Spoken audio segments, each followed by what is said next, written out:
சொல்லுங்களேன், என்னவா இருக்கும் பகுத்தறிவுனா? தெரியல, அவர் சொல்றாரு பகுத்தறிவு. அந்த வார்த்தையை எத்தனை நாளைக்குடா வச்சு பூச்சாண்டி பகுத்தறிவு பகுத்தறிவு என்னதான் பகுத்தறிவுனா? பகுத்தறிவுனா என்ன? எது சரி தவறு என்று ஆய்ந்து தெளிந்து முடிவு எடுக்கக்கூடிய ஒரு திறன், ஒரு ஆற்றல். சரி. எப்பொருள் யார் யார் வாய் கேட்பினும் அப்பொருள் மெய்ப்பொருள் காண்பது அறிவு. இதுக்கு பேருக்கு பகுத்தறிவு இல்லையாது. எப்பொருள் எத்தன்மை வாய்ந்ததாயினும் அப்பொருள் மெய்ப்பொருள் காண்பது, இது பகுத்தறிவு கேட்பீங்களா? எது ஒன்றையும் சந்தேகி மாற்று சொன்னது அது அறிவை பகுதியில. ஏன் என்ற கேள்வி எதற்கும் கேட்பது, எப்படி என்ற விளக்கம் யாவற்றுக்கும் எழுப்புது, இது சாக்ரட்டிஸ். இதெல்லாம் பகுத்தறிவு இல்ல, இதுல கேள்வி இல்ல. பகுத்தறிவுங்கிறது என்ன சொல்லுங்க? ஆடிப்பட்டம் தேடி விதை, இது பகுத்தறிவா இல்லையா? பகுத்து உணர்ந்து அறிந்து விதையை போடுங்க. பகுத்து உணர்ந்து வகுத்து சொன்ன அறிவா இல்லையா? அறிவா இல்லையா? இப்ப அகல உழுவதை விட ஆழ உழுவது மேல், இது பகுத்து அறிந்ததா இல்லையா? இது பகுத்து அறிவு. மாங்காய் காய்ச்சால் மங்கும், புளியங்காய் காய்த்தால் பொங்கும். எது விளைச்சல்? ஏன் மாம்பு உதிரலைன்னா பருவ காற்று போயிடுச்சு. மாம்பு உதிர்ந்து இருந்தா பருவ காற்று வீசிருக்கு, புளியங்காய் காய்ச்சிச்சுன்னா அது புளியம்பு உதிர், அது என்ன காற்று வீசினாலும். அப்ப பருவ காற்று வீசினால் பருவமழை பொய்யாது, நல்லா வேளாண்மை விளையும்னு முன்னோன் பகுத்து வகுத்து சொன்னது பகுத்து அறிவு. இந்த மாதிரி சொல்லிட்டே போங்க. நீங்க சொல்ற பகுத்தறிவு கடவுள் இல்லை அப்படிங்கிறது பகுத்தறிவுனா, கடவுள் இல்லைங்கிறது அது கடவுள் இறை மறுப்பு.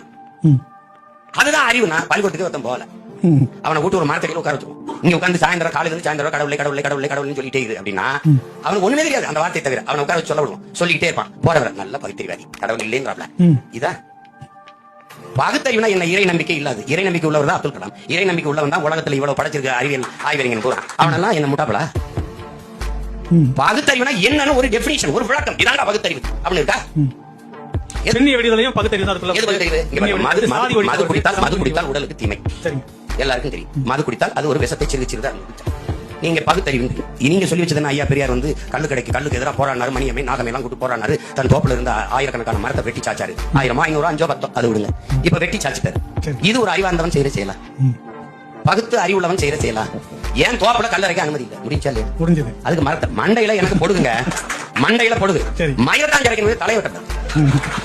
நீ ஏன் மரத்துல கல்லறைக்கு அனுமதி இல்லை? அது மரத்தை வெட்டி சாய்க்கிறது இது பகுத்தறிவுனா? இந்த அறிவுல தீயத்தான் வச்சு கொடுத்தணும். இது என்ன அறிவு? இதை நம்ம சொல்லலாம். எந்த நாட்டிலே மது இல்லை? எல்லா நாடுகளிலும் மது இருக்கிறது. மதுவை குடிக்க வேண்டாம் என்பது கட்டிய மனைவியோட உறவு வைத்துக் கொள்ளக்கூடாது என்பதற்கு சமமாக தெரிகிறதே. இது யாரு? பகுத்தறிவாதி தான். இது எப்படி? வங்களம் மாறி ஒரு